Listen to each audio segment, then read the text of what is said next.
Saudações, tudo bem com vocês? Saúde e paz. Nós iremos iniciar os trabalhos com referência ao início da Idade Moderna, ao início do processo que nós chamamos de grandes navegações e, ao mesmo tempo, trabalharemos e pautaremos a grande epidemia de Yersinia pestis, a peste negra ou a peste bubônica, que no século XIV dizimou mais de 75 milhões de pessoas na Europa, por volta de 1350. Falaremos, inclusive, da Grande Fome, que foi um episódio assustador e pouco salutar que a Idade Média teve que transpor em períodos anteriores ao barramento, por assim dizer, dos árabes na região de Constantinopla, impedindo o trânsito livre dos caminhos terrestres para as Índias para comprar especiarias. E ainda falaremos sobre o processo inicial do mercantilismo, que consolidará a lógica das navegações. Vamos ao início dos nossos estudos. É de suma importância que compreendamos que aconteceu uma terrível epidemia no continente europeu ao fim dos períodos cruzados. As inúmeras cruzadas que aconteceram na Europa vão colocar um epílogo à lógica do feudalismo, que foi um sistema econômico e político que teve, antes de mais nada, a consolidação do feudo, dos castelos, dos senhores feudais e de um isolacionismo grande em todo o continente europeu. As cidades diminuíram ao máximo, o escambo era uma constante, e isso foi realmente a grande visão da Alta Idade Média após o fim do Império Romano.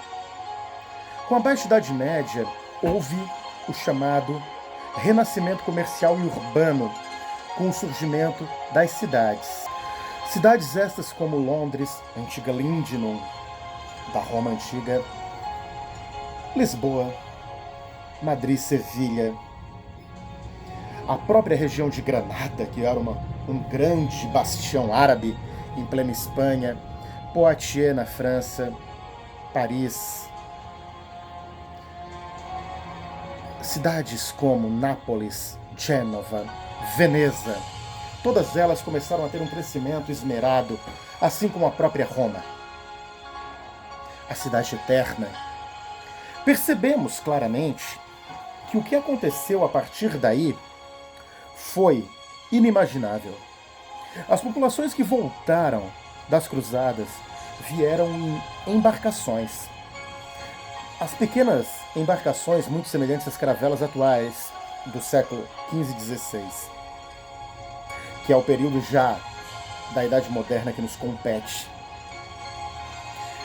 Essas embarcações elas estavam repletas de soldados e de homens que sobreviveram aos combates terríveis das cruzadas e que chegaram em portos como o de Gênova e de Veneza. Aliás, Gênova foi onde nasceu Cristóvão Colombo, o grande conquistador da América, o primeiro europeu classificado como que chegou ao Novo Mundo em 12 de outubro de 1492. Esse ponto deve ser aqui por nós esclarecido, estabelecido e também pontuado, como sendo o prelúdio de um período estranho no século XIV. Por volta de 1350, estas embarcações chegaram repletas de pessoas, mas também de ratos, roedores. Roedores estes que tinham pulgas em seus corpos. E esses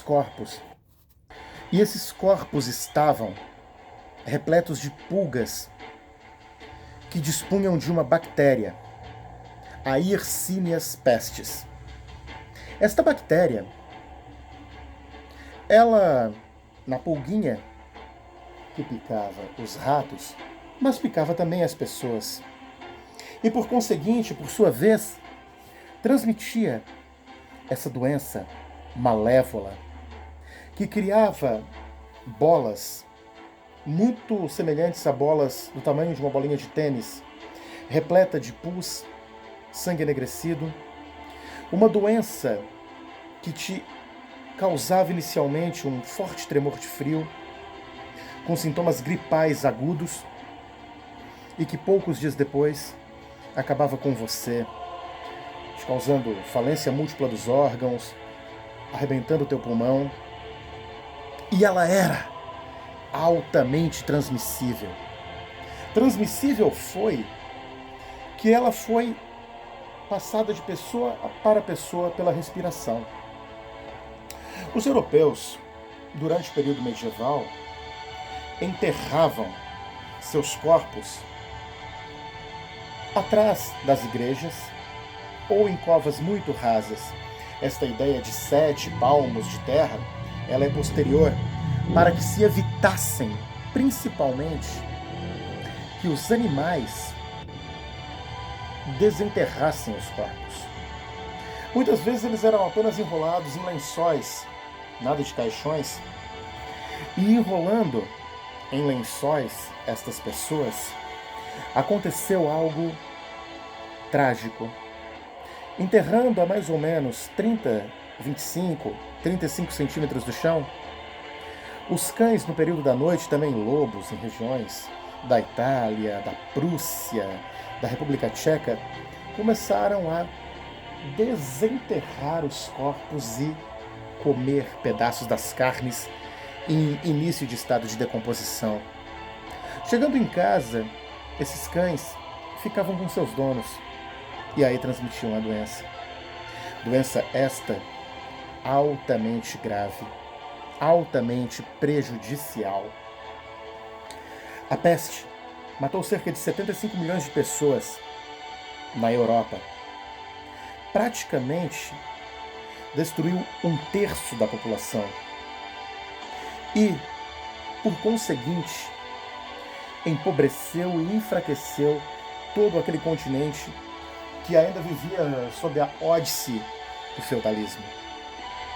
O renascimento urbano, ele principia com morte. É bom lembrar que os corpos, a posteriori, começaram a ser queimados. Centenas de homens, utilizando uma máscara com bico de corvo, máscara esta repleta de pétalas de flores, de folhas secas, com alguns ungüentos aromatizantes, eram chamados de médicos da peste.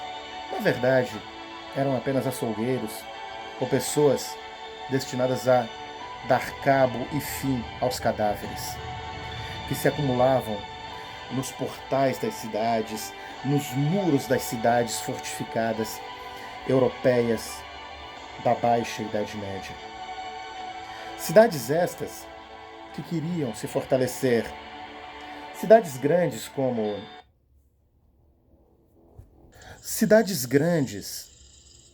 como Nápoles, Florença, Gênova e Veneza ficaram entupidas de pessoas adoentadas.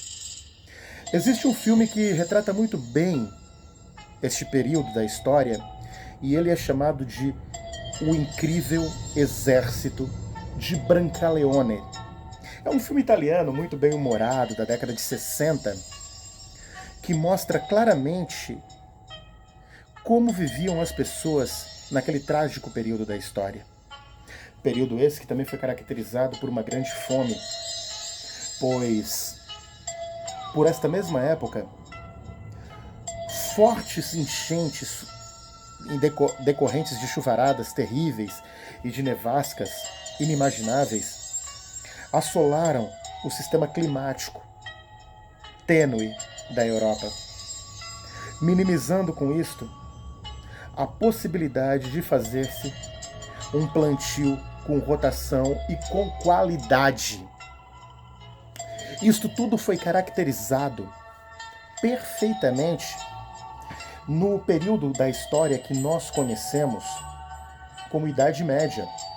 A Grande Fome também operacionalizou a sua conta para o aumento do número de mortes. E nós não podemos deixar de falar da própria Guerra dos 100 Anos, que no século XIV, além de ter matado milhares de pessoas, desestruturou e desagregou definitivamente o Canal da Mancha, pois Inglaterra e França, por 116 anos, não 100, lutaram aguerridamente, lutas para tentar desagregar a própria Casa de Valois francesa e fazendo com que os britânicos assim dominassem a França.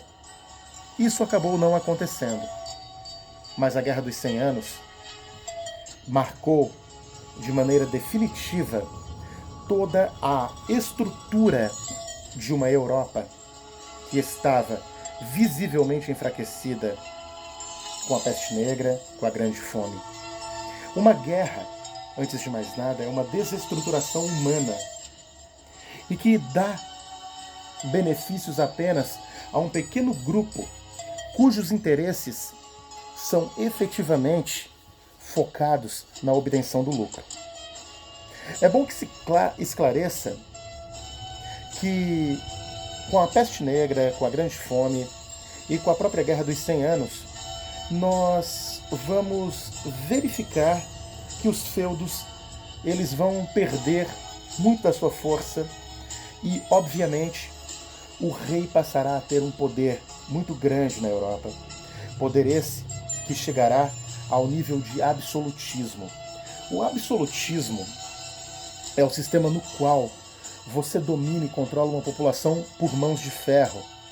Ele é um sistema tirânico, ditatorial, onde um monarca ou um responsável não democraticamente eleito controla uma estrutura humana de uma cidade, de um burgo, de uma aldeia ou mesmo de um país como a França, como a Espanha, como Portugal, como a Inglaterra, ou mesmo como o próprio Reino dos Países Baixos, que tinha em Bruges uma grande linha de desenvolvimento. Os europeus começam a perceber, então, por volta de 1400, que o Império Romano do Oriente, com sede em Constantinopla, começa a ruir. E em 1453, com a chegada de Mohammed II, dos turcos otomanos, chegam para derrubar e expulsar definitivamente os cristãos de Constantinopla, a antiga Bizâncio, a sede do Império Romano do Oriente. Em 1453, o Império Romano do Oriente cai, Constantinopla cai. Lembrando que em 476 depois de Cristo,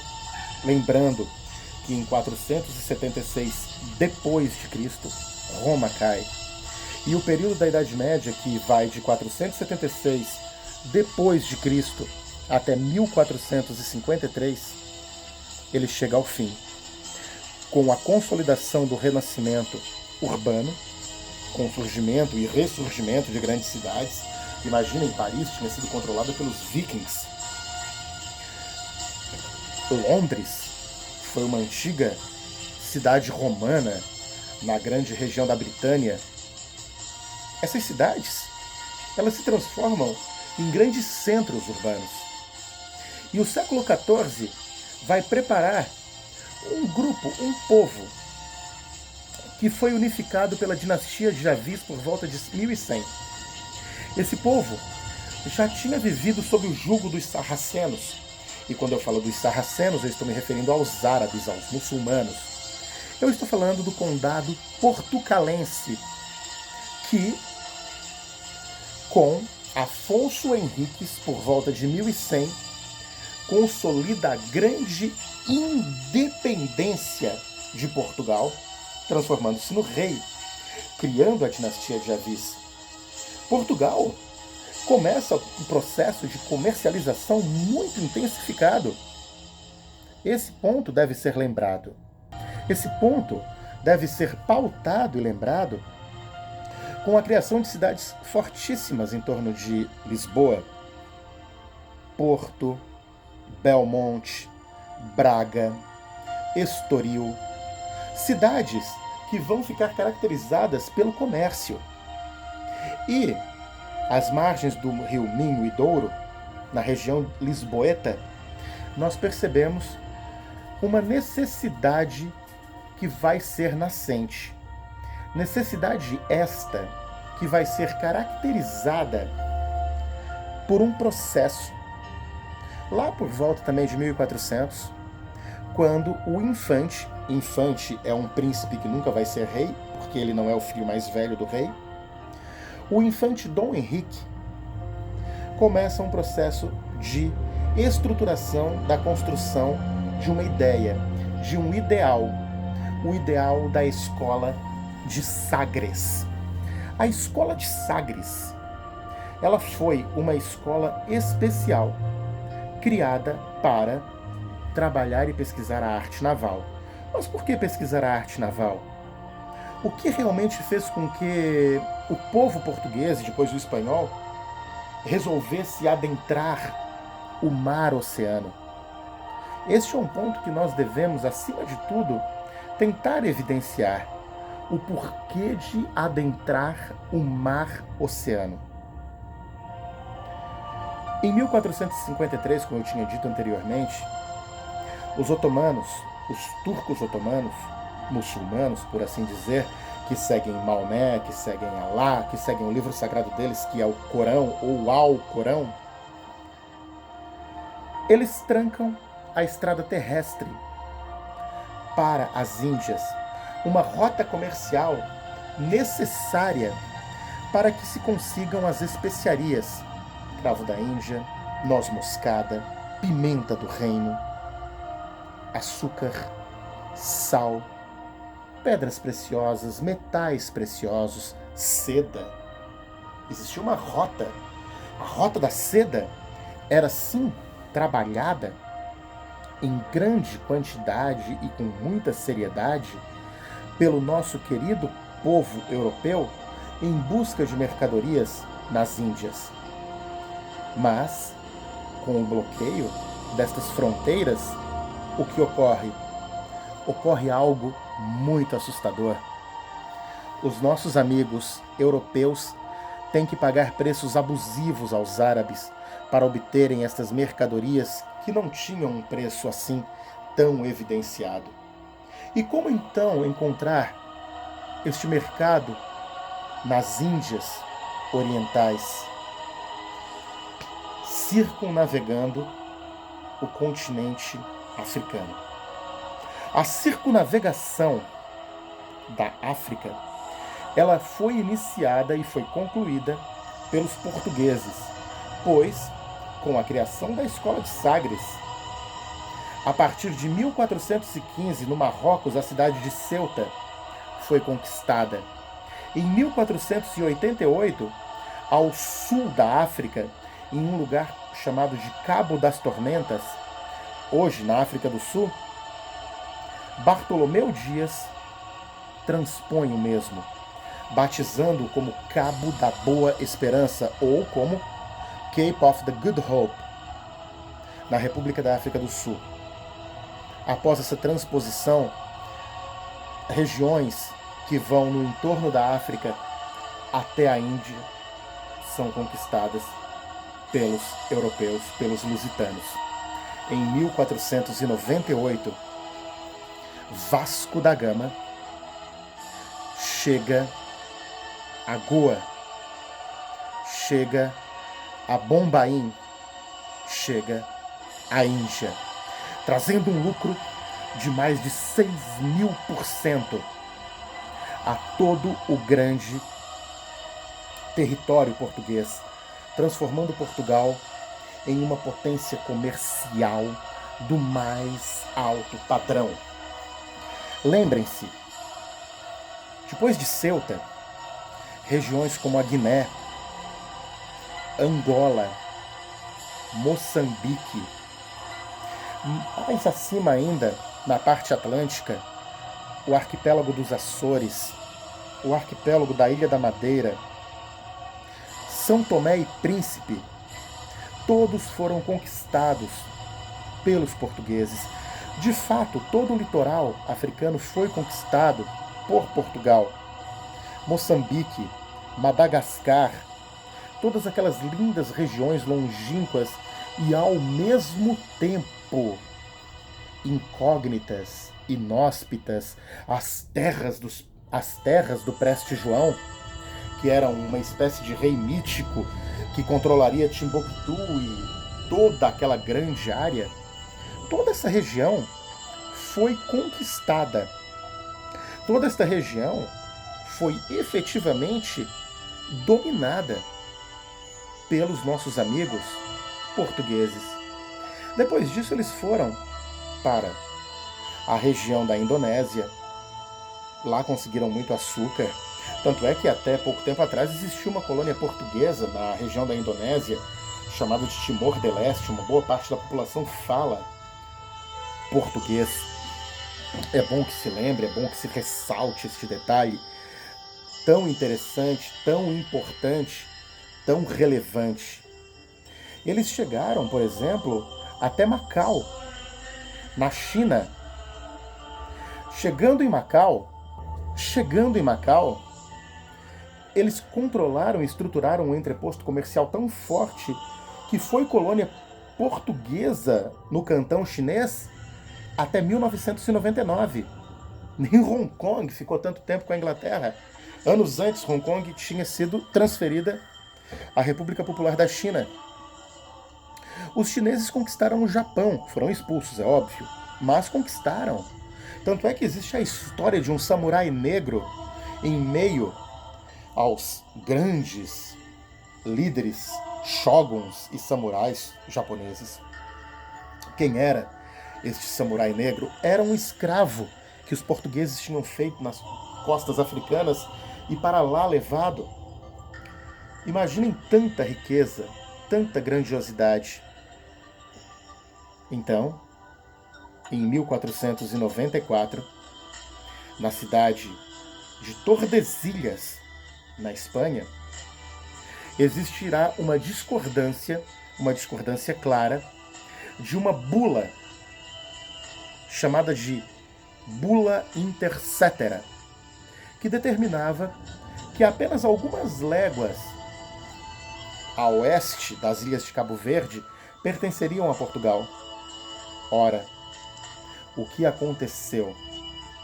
Foi assinado em Tordesilhas, na Espanha, uma outra bula papal, o Tratado de Tordesilhas, que em 1494 estabeleceu que os portugueses estabeleceria assim o Tratado de Tordesilhas que, em 1494, todas as terras encontradas a 370 léguas a oeste das ilhas de Cabo Verde pertenceriam a Portugal, as demais pertenceriam à Espanha. E por isso, de maneira muito silenciosa, o rei Dom Manuel I de Portugal envia em 1498, em meio ao Oceano Atlântico, um grande grupo de homens liderado por Duarte Pacheco Pereira. Duarte Pacheco Pereira, especificamente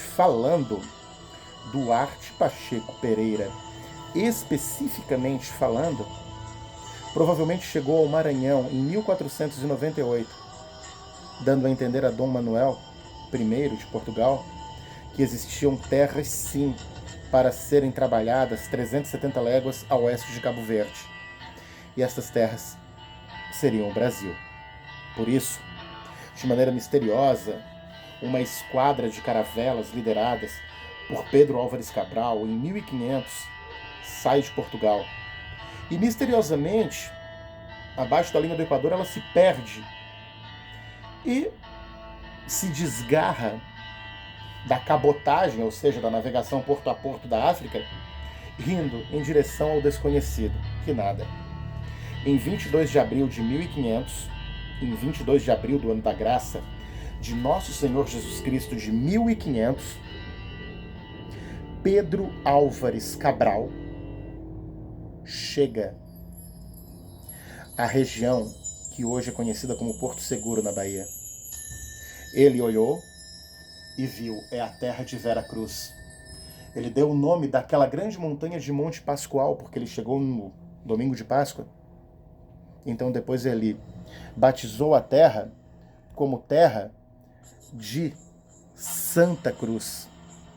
E por fim, Brasil. Devido a uma madeira de lei linda, avermelhada, com cor de brasa, encontrada em grande quantidade no litoral brasileiro. Chegando em Porto Seguro, na Bahia, Pedro Álvares Cabral, com sua esquadra portuguesa, passa para Pero Vaz de Caminha a ideia obrigatória de escrever a certidão de nascimento do Brasil. A Carta de Pero Vaz será enviada a Portugal para o rei Dom Manuel e dirá o seguinte: dali avistamos homens que andavam pela praia, obra de 7 ou 8, segundo disseram os navios pequenos por chegarem primeiro. Então lançamos fora os batéis e esquifes, e vieram logo todos os capitães das naus, a esta nau do capitão Mor, onde falaram entre si. Eram pardos, todos nus, sem coisa alguma que lhes cobrisse as vergonhas. Nas mãos traziam arcos com suas setas, vinham todos rijos sobre o batel. E Nicolau Coelho lhes fez o sinal que pousassem os arcos, e eles pousaram. Ali não pôde deles haver fala nem entendimento de proveito, por o mar quebrar nas costas. Somente deu-lhes um barrete vermelho e uma carapuça de linho, que velava na cabeça a um sombreiro preto. Observem, a beleza das terras era inimaginável. A maravilha do verde encantava a todos.